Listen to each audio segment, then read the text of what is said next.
Master the business of speaking with your hosts, Taylor, Austin, and Max. You're listening to Technically Speaking.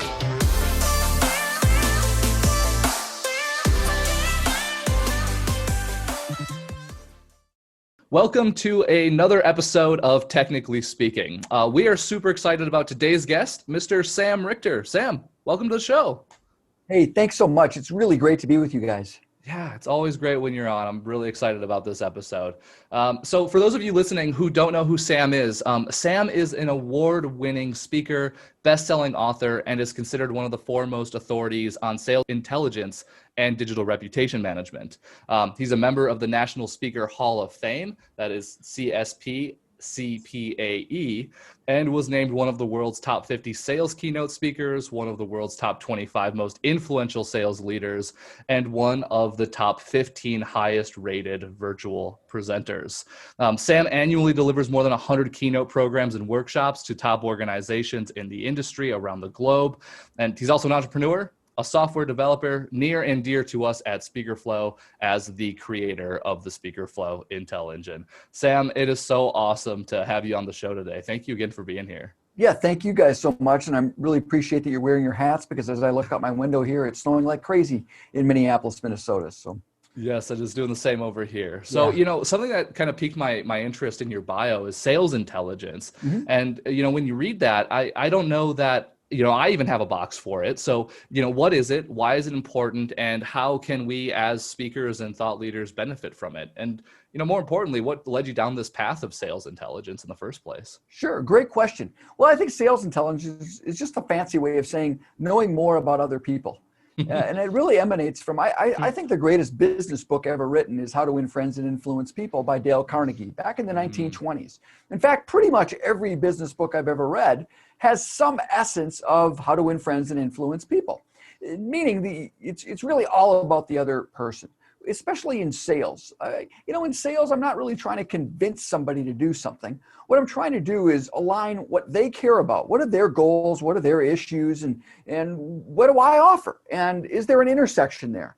And what we try to do with sales intelligence, if we really boil it down into three core components: finding the right person. So who should I be talking to at an organization at the right time? What's going on in their world where they actually might be interested in hearing your message with the right message? How do we be relevant or hyper relevant, or a little redundant, but I call it real-time relevant to what the other person cares about today? Because as Carnegie said, the sweetest sound in the English language is the sound of someone's name. Well, a lot of people call me the modern day version of Dale Carnegie, so I would put, for lack of a better term, this spin on it. The sweetest sound in the English language is, of course, someone's name, but also something that they are passionate about. So don't talk about yourself and your own solutions. Talk about the other person and what they care about, because that's when relationships occur. That's where we can be relevant, and that's where we can align what we have to sell, our solutions, with what they genuinely care about. This is so fascinating to me too, because I think that people's natural tendency is not to do that. I mean, like, we've all got egos, even the best of us that try to stay as humble as possible. We love talking about ourselves, and it's an active process that you have to follow to do something else other than that, to really focus on that person. It's not something that you just do. Like, you have to really pay attention in order to do that correctly so that it makes an impression. Absolutely. Yeah. As you were asking earlier, Taylor, how did I get into this? Well, it's pretty simple. I mean, it's kind of weird, but as a person who's used to getting up on stage in front of 5,000 people, I'm actually fairly a severe introvert. And so getting on stage, no problem. Meeting one-on-one with somebody, oh my goodness, I'm terrified. And what I found early on in life, way before I was a speaker, I was in advertising and became a creative director, and all of a sudden I had to go out and sell my ideas. And I was just terrified meeting with people. But what I quickly learned is if I would get information on somebody, what they care about, well, then I can open up our conversation about them. And most important, I can ask really good questions. And you'd think that, I'd been reading a bunch of sales books or taking a bunch of sales courses because they all talk about the need to ask great questions. But the reality is I wasn't particularly interested in asking great questions. I was most interested in not having to say anything, because I knew if I asked a question, the other person would do all the talking. Well, lo and behold, I started to sell a bunch of my work, my solutions, and it was fun. And when you know something about another person, it's engaging. Well, how did I used to do that? Because this was years before the internet was even invented, really. And so I used to show up 15 minutes prior to a meeting, and I would speak to the receptionist. And being young, I suppose they'd share a bunch of information. So I'd say something like, tell me, what are some of the neat things you're working on? What are your competitors doing? What are your goals for next year? I would then go in and meet with the person, repeat some of that. There'd be a little bit of, how did you know that? But then they'd answer. Well, fast forward, now with Google, a lot of that information is searchable. And that's, again, what sales intelligence is all about. It's how do you use the tools that you already use every day, like Google and social media and other online resources, to basically answer the questions that I used to be able to ask a receptionist waiting for the meeting. Yeah, that makes perfect sense. It's funny when we recommend that level of research for prospecting, because we recommend that all the time, being us, right? The question comes up every single time. Won't people think that's creepy though? Like, I feel creepy, like trying to find that information. Is that like out of line for the relationship? Tell me your perspective on that. Well, I think it's a great question. There's really a two-part answer. The first one is I use some specific language, and it's a little corny, and I obviously modify, but it might go something like this. I might say, hey, Austin, before I meet with people, I like to do a little bit of homework. You're a busy guy, and I don't want to waste your time. Well, just that little statement right there has completely differentiated me from pretty much anyone you've ever met with before. Because here's a crazy thing. In a world we live today where it's estimated that, I can pull up every written word in history on one of these things in under 30 seconds, most people don't do it. So just letting you know that I did my homework completely differentiates myself. Well, then I'll say, hey, Austin, before I meet with people, I like to do a little bit of homework. You're a busy guy. I don't want to waste your time. And then I say, and guess what I found? Now, what do you think happens when I say, and guess what I found? What did you find? What'd you find, right? I have the person's full attention, which is important because in today's world, if I walk in, if I'm doing a Zoom call or a phone call or even have the opportunity for an in-person meeting, the other person's pretty busy. And the small talk that's going on in their head is usually, when is this guy going to go away? But the second I say, and guess what I found, I have their full attention. I tell them what I found, and then I'll say something, the next magic phrase is, can you tell me a little bit about that? And then for the next 20 minutes, the other person usually talks about themselves. Now, sometimes you'll go to a meeting or you can even tell that, they're all into business, right? They got their arms folded. The key is when you know something about another person, even if you choose not to share that you know it, and sometimes it might be inappropriate to share that hey, congratulations on the second divorce. You think you'll get it right this time. You're not going to go there. But when you know something about another person and they don't know that you know it, how does it make you feel? Confident. Anxious? Well, to me, it makes me feel confident and powerful. I was thinking on the other side. Yes. So if I know something about you, Austin, that you don't know that I know it, but I know it, there's no rule that says I have to state it. There's no rule that says I have to tell you that I even know it. But what it does do is it allows me to ask better questions, right? So for example, you like music, you like guitars. I can tell that, by the way, because I can see in the background of your picture here that you have a guitar. Now, let's just say I had done my homework beforehand and I knew that for whatever reason you really enjoyed playing guitars. I'm not going to tell you that. If this was a business meeting, that would be a little weird. Hey, I was spying on you. I could see that you play guitars. But there might be a point in time in the conversation where you might say to me, Sam, tell me a little bit about you. Now, I play guitar poorly, but I play it, and I used to play it a lot, but I love going to live music. Love going to, especially tribute bands. So normally I would never tell you that, but if you ask me, say, Sam, tell me a little bit about yourself. Well, I'm a couple kids, or, my wife and I are empty nesters, and one of the things we love to do is go to tribute bands. And I might mention, then because I know you like music, you were going to start going down that path. So just because you know it doesn't necessarily mean that you have to share that you know it. So, but it will allow you to ask better questions, which is a very long-winded way of saying sometimes the answer is you don't have to let them know, but you use it to ask better questions. I like that. Do you find, Sam, that now where change is weekly, daily, sometimes that idea of real-time relevance is even more front and center. It's even more important based on, what you're seeing out there and your experience? Yeah, absolutely, especially as it relates to company information and really even industry information as a whole. So just to use an example, if we were going on a sales call on, say, March 25th, and we were calling on restaurants, it might be important to have real-time information, because what they were dealing with on March 20th might be a little bit different than they're dealing with on March 25th. Now, then again, that's a little crazy answer, but if I can find a press release, a news article, even some industry information of what's going on in the world, well, it does a couple things. One, it shows my prospect that I genuinely care. Wow, this person took the time to do their homework. And again, our key here, because a lot of people think that, oh, we find it online, we need to state it as fact. No, what you find online might not be accurate. As a matter of fact, Abe Lincoln actually said that after the Battle of Gettysburg, and he did his address. He said, what you find online might not be accurate. I read that online. You're supposed to laugh at that one. But my point being is, we all know what we find online might not be accurate. And so you use what you find to ask a better question. And it might be something along the lines of, I'm making this up here, but, hey, Max, when I was doing a little research prior to our meeting today, I saw that one of the things going on in the CRM industry is there's been some major changes as it relates to privacy.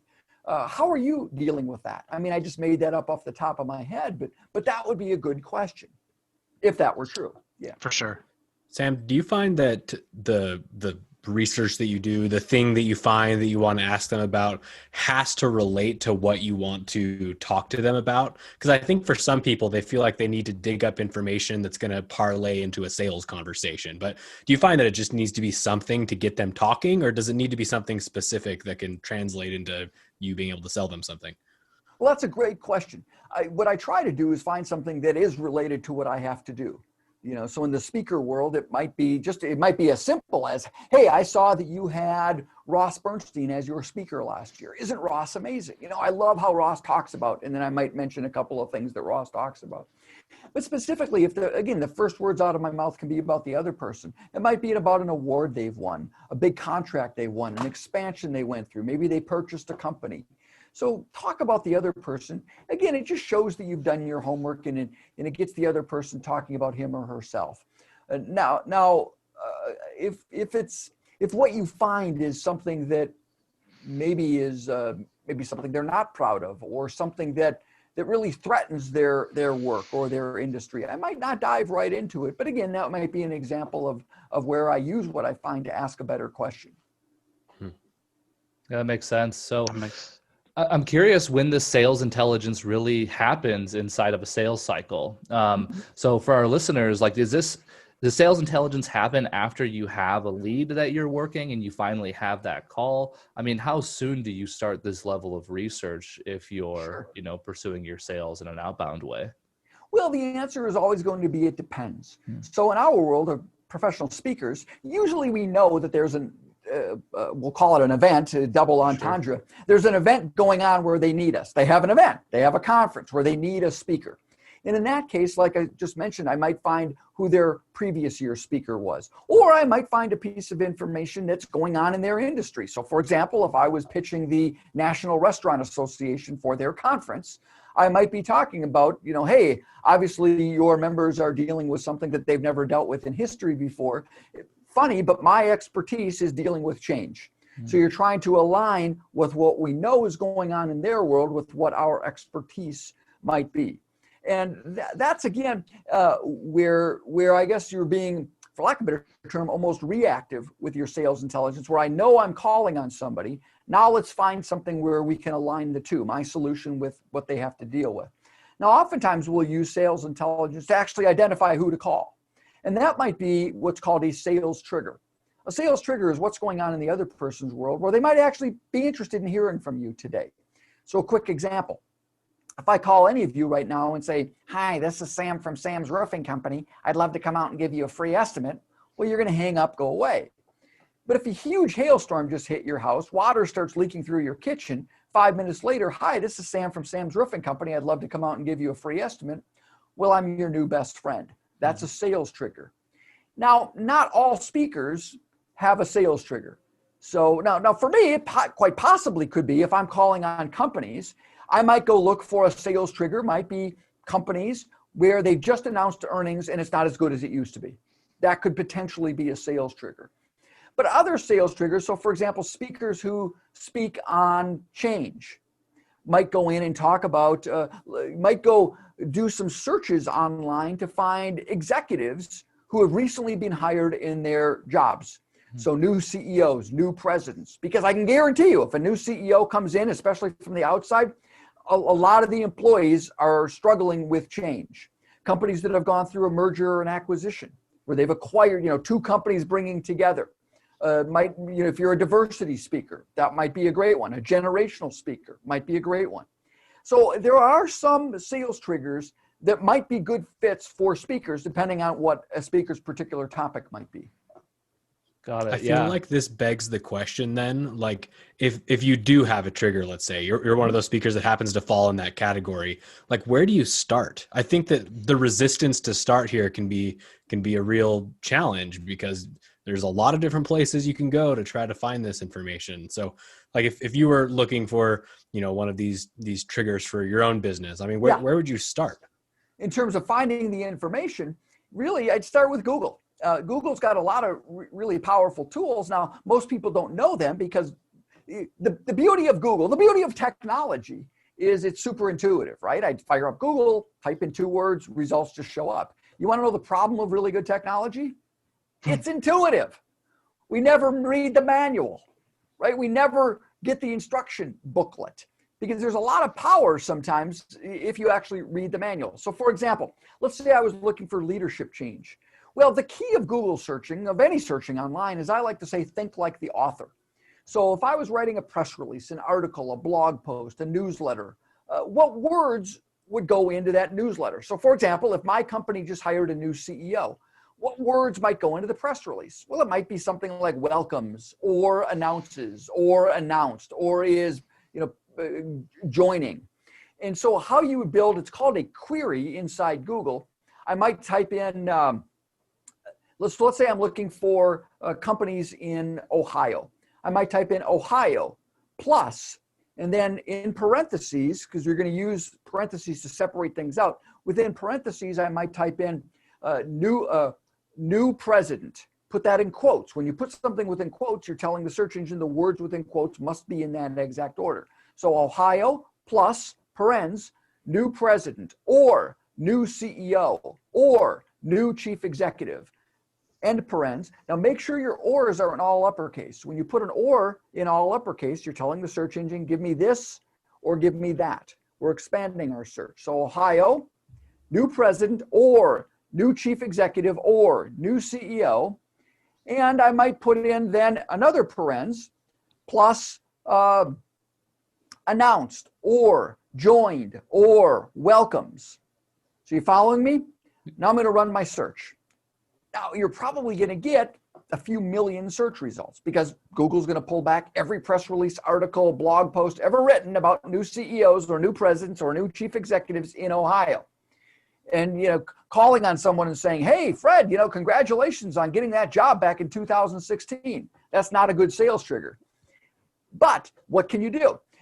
On the upper right-hand corner of every Google search result page is a little button called Tools. If you click on that, a drop-down menu appears that allows you to sort your Google search results by date, by past year, past month, past week. I might choose past week. And when you do that, now you might get 5 search results of new chief executives, new CEOs, or new presidents who've been welcomed, announced, joined a company in Ohio. So that's how you would technically do it in Google.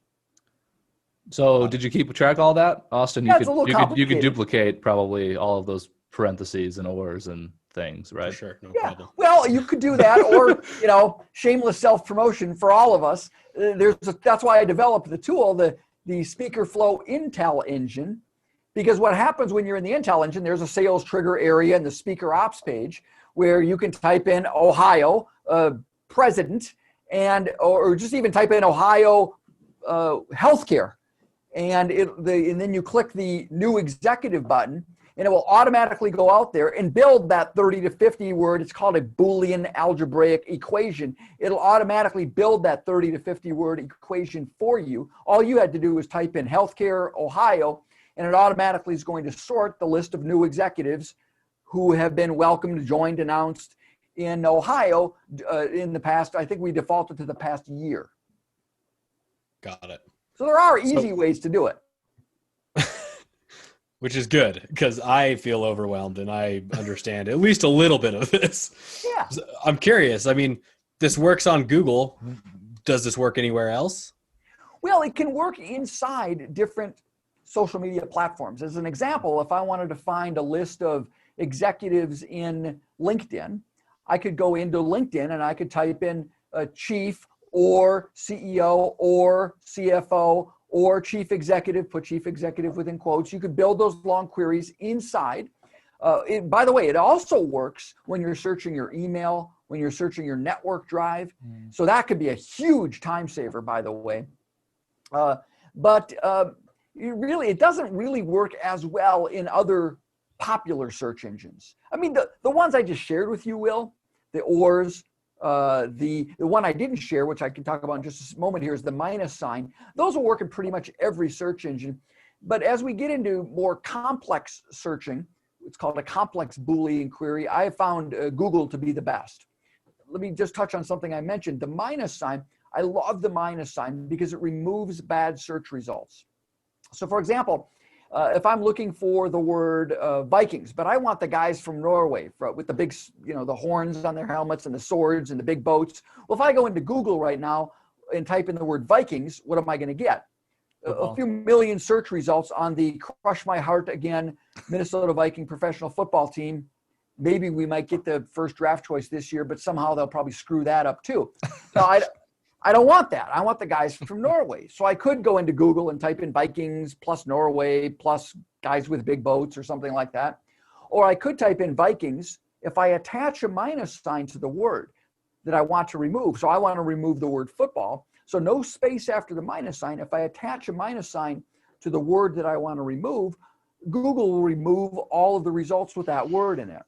So will your email searching, so will your searching your network drive and searching your computer. So just knowing that minus sign, again, no space after the minus sign, but you can attach a minus sign to a word and any search engine will remove all of the results with that word in it. You can do that about 30 times in Google. You can add about 30 minus signs, meaning you can start out with a super broad search term and in seconds get down to the information you care about. That is really powerful. I think this is after hearing you talk so much about the sales intelligence and prospecting and finding that relevant information, one of the biggest areas of pushback that we see when we're coaching people on the power of prospecting is that they're really quick to say, oh, I could just go on Fiverr and find somebody to generate me a list of 15,000 people, and oh, I don't need to prospect, I can just do word of mouth. And Sure. we're talking about the other end of the spectrum here, where you're using custom searches to find your ideal clients, to find what's relevant to them, and then reach out very intentionally. Mm-hmm. You're very intentful with that outreach. And that's very different than taking those 15,000 leads that you just paid $25 for on Fiverr and dropping them a mass email. Where does the true power of, when is prospecting, why is prospecting, let me rephrase that question. I'll cut here, by the way. Why is prospecting so powerful in the way that you just outlined, Sam? Why is it better to go this route than to kind of follow the spray and pray method, for lack of a better term, when you're prospecting? Well, I really think it's quality versus quantity.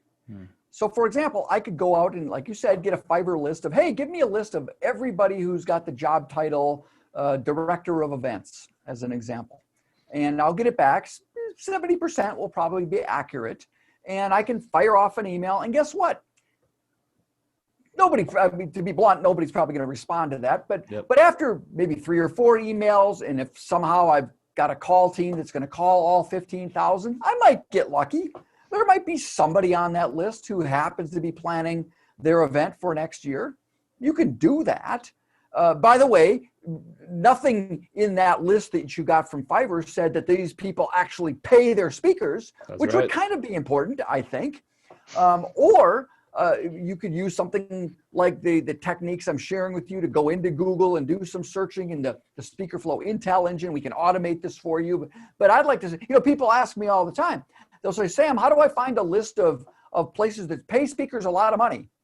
And I said, well, if I had that list, I would just charge you for it and life would be really easy. But I don't have that list. But here's what I do know. And again, I'll use my friend Ross Bernstein as an example. I do know if Ross Bernstein spoke at a conference last year, that he didn't speak for free because he's a rock star pro. And I also know that if Ross Bernstein spoke there last year, they're probably not going to have him this year. But they are going to have a conference. We know they pay speakers. The only question now is, are they paying me? And so that's where sales intelligence can come in. That's a perfect example. Find a speaker who's similar in your niche. Well, how do I find a speaker who's similar in your niche? Look at the agenda from last year's conference where you spoke, and there'll be 7 other speakers on there. Go do a Google search on one of those 7 others. Where have they spoken in the past? Well, how am I going to find that? It's probably on their website. Most of us put our client list on the website. Or if not, there are some Google terms you can put in a long Google search to pull up some of those places where a speaker might have spoken. Now, here's the beautiful thing. Many times that's going to be an agenda. Click on it. It'll tell you the date of their conference. Back it out 6 months. That's when they're probably starting to make their decision on which speaker they're going to hire. Oh, scroll down a bit. There might even be a button called Contact. When you click on that, there may even be the contact person, their email address and phone number. So what I'm sharing is not rocket science stuff. I mean, it sounds cool, sales intelligence, but a lot of it is just logical thinking. Again, I could go, maybe there's a list somewhere online of every event place that pays speakers a boatload of money. Probably not. Maybe I could hire someone on Fiverr and get a list of 25,000 names. Maybe of that 25,000, 10 are actually looking for a speaker and they actually pay. Or I can use some sales intelligence techniques, using some technology and find the right person at the right time with the right message. Man, I hope everybody's listening. It's so important. And I think that there's like this default tendency that we have where we want to take the path of least resistance. And sometimes the path of least resistance is, I'm just going to go get a Fiverr list. And you know what?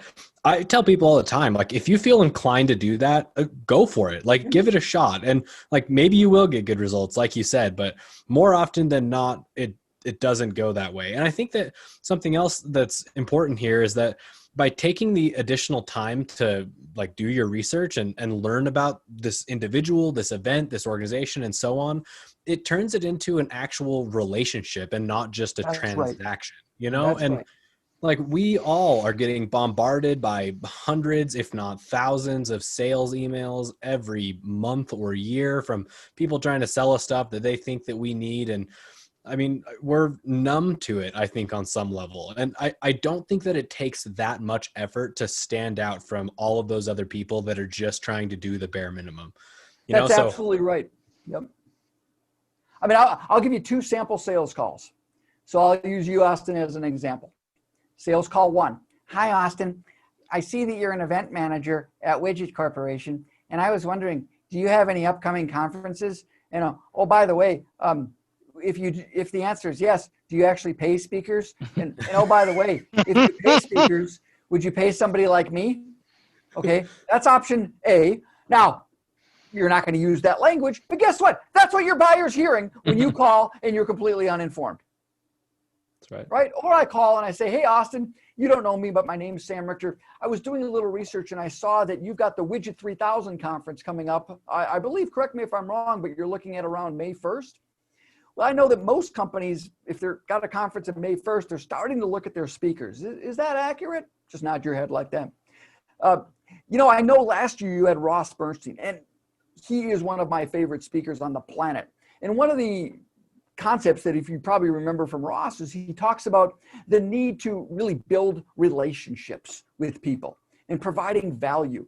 And, where Ross talked about that for 10 minutes is his program, I spent an entire hour on that. I happen to also be a National Hall of Fame speaker, so I'm pretty good on stage, but what I was really wondering is there a way we could take what you did last year with Ross and maybe expand it and give your attendees kind of a real nice progression of the types of speakers that you might have on a year-to-year basis? Now, that was way too long. I was making it up off the top of my head.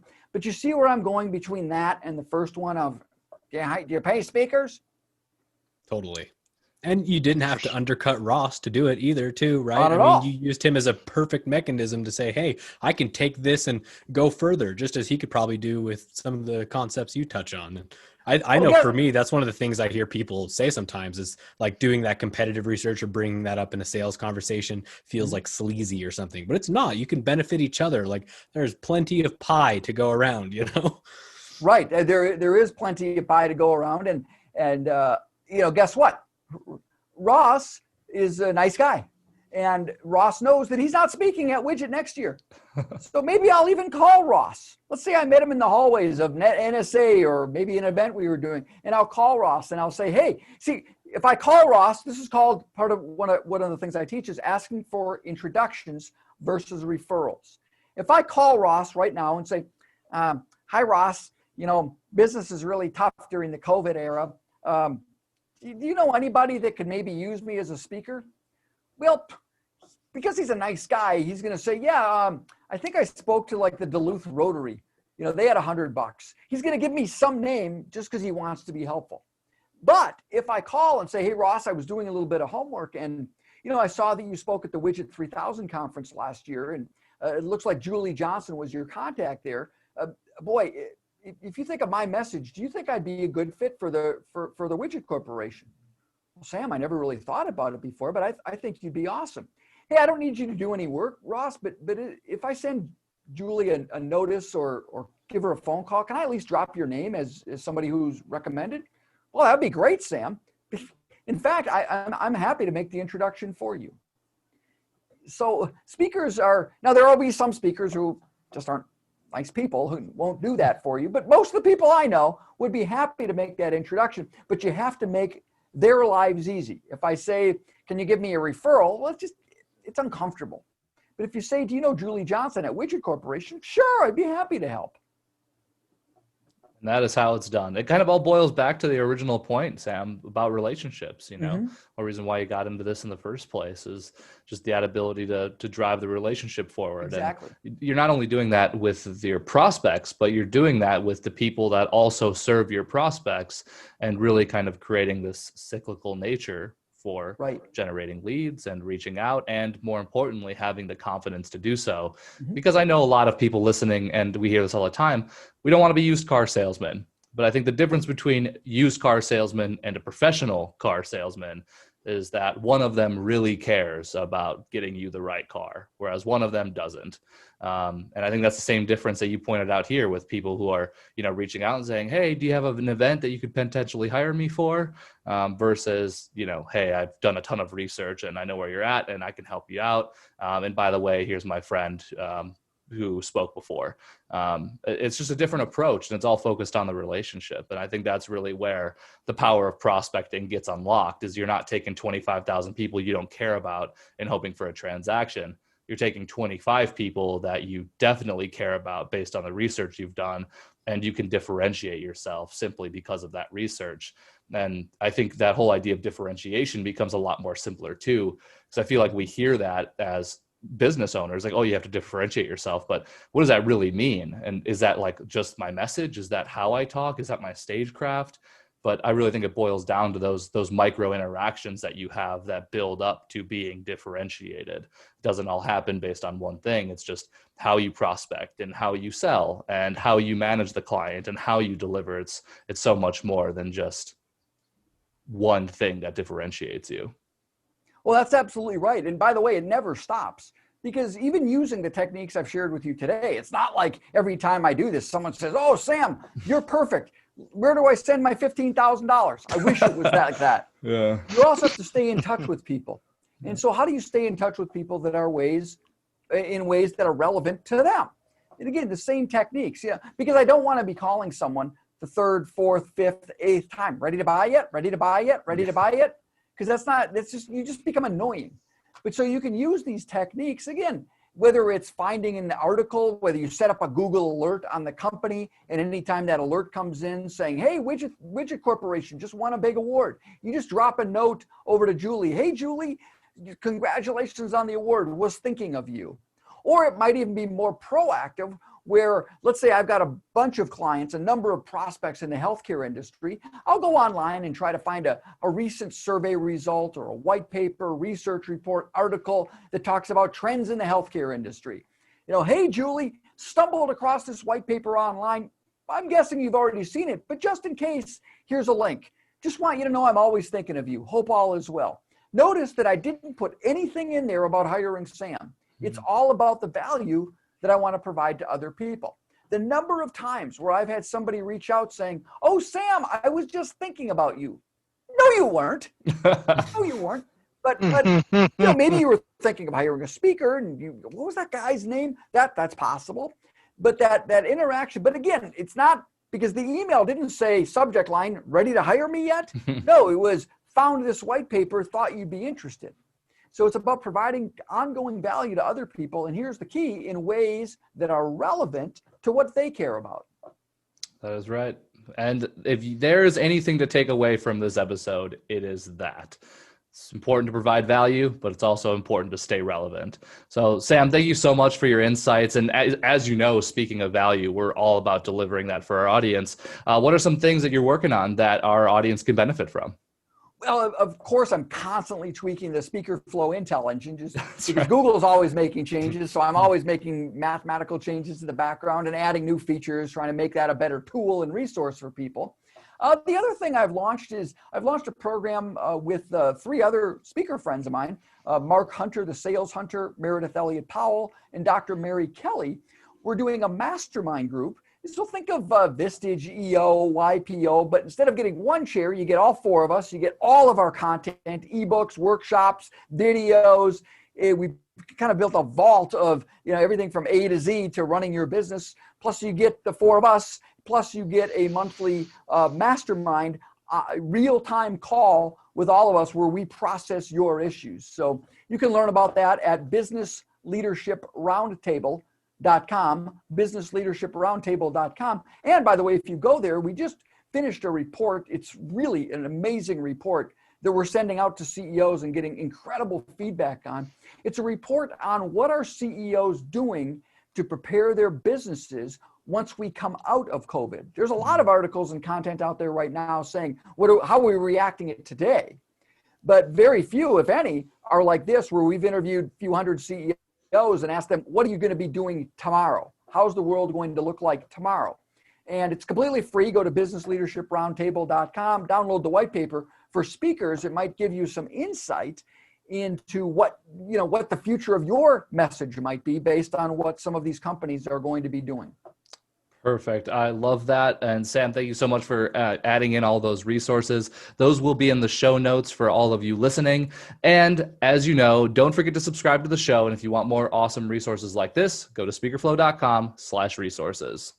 Thank you so much for chiming in. I just wanted to take a second to thank our sponsor, Auxbus.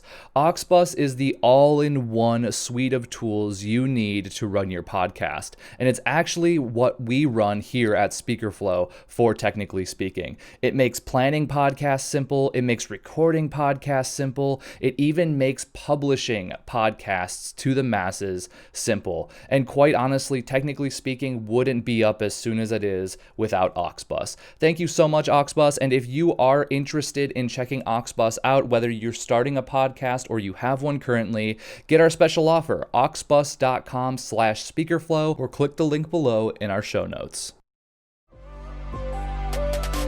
Thanks for tuning in today. Check the show notes for more info and see you next time. Later.